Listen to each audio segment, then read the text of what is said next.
آمين والعاقبة للمتقين والصلاة والسلام على سيد الأنبياء والمرسلين أما بعد فأعوذ بالله من الشيطان الرجيم بسم الله الرحمن الرحيم قال رسول الله صلى الله عليه وسلم إن الله وملائكته يصلون على النبي يا أيها الذين آمنوا صلوا عليه وسلموا تسلیما۔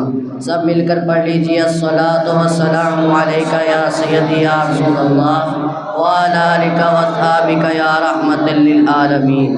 الصلاۃ والسلام علیک یا سیدی یا رسول اللہ وعلی آلک واصحابک یا محبوب رب العالمین۔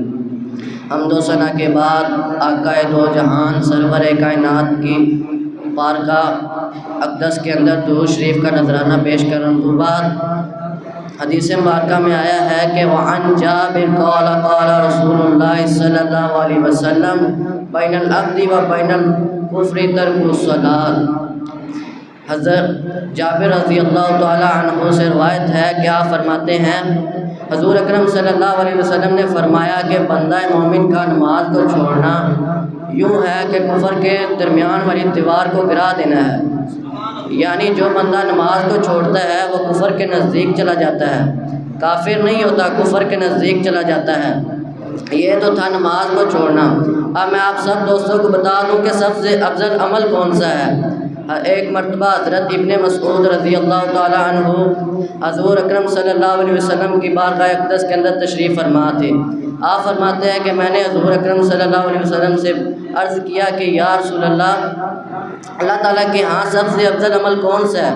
تو اللہ تعالیٰ حضور اکرم صلی اللہ علیہ وسلم نے ارشاد فرمایا کہ نماز کو وقت پر پڑھنا، یعنی وقت مکروہ میں نماز نہ پڑھی جائے، وقت پر پڑھی جائے۔